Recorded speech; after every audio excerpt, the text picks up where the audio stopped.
ठुल ज़िलो Jacobabad union council दीनगढ़ माण्हुनि जी कंडीशन ही आहे। हीअं माण्हू निकिरनि था, माण्हू पंहिंजो पाण खे रेस्क्यू हीअं कनि था। हिन वक़्त ताईं मुराद अली शाह जे तरफ़ां कंहिं बि क़िस्म जो को बि ॿेड़ीअ जो इंतज़ाम कोन थियो आहे, कंहिं बि रेस्क्यू जो को बि इंतज़ाम कोन थियो आहे। हुन पासे असांजूं माउरूं बीठियूं आहिनि, ही बि हिन इंतज़ार में आहिनि त हितां ही मर्द हिननि खे पहुचाए वरी वापसि थी करे हिन घारे मां हुननि औरतुनि खे कढी अचनि।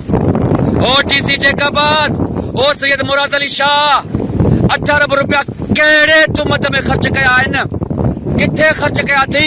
ही प्यारो खोसो जा माण्हू ॿुॾनि था पिया, वली मोहम्मद ॻोठ जा माण्हू ॿुॾनि था पिया, पारू खोसो जा माण्हू ॿुॾनि था पिया। हितां खां सॾ पंध ते सम्झो 1 किलोमीटर डॉक्टर सोराव खान सरकी साहब जो ॻोठ अहिड़ी सॾ आहे। ही कंडीशन आहे माण्हुनि जी, हीअं माण्हू अचनि था पिया, हीअं माण्हू गुज़ारनि था पिया।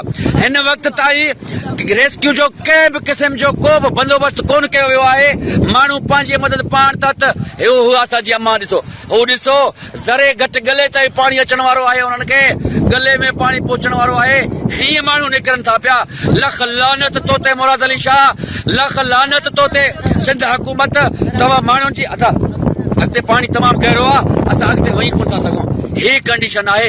हिन कंडीशन में सिंध जूं माऊं रेस्क्यू कनि पियूं पंहिंजो पाण खे, सिंध जूं अमड़ियूं पंहिंजो पाण खे रेस्क्यू हीअं कनि पियूं।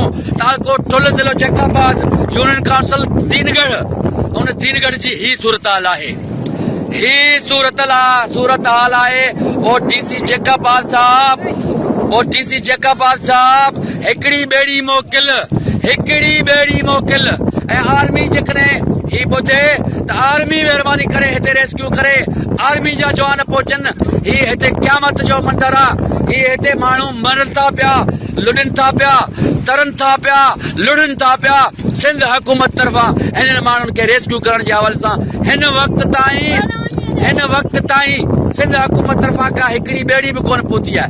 दरिया बणिजी वियो आहे। ही दीनगढ़ प्यारो खोसो सॼो इलाइक़ो दरिया बणिजी वियो आहे। तमामु तेज़ीअ सां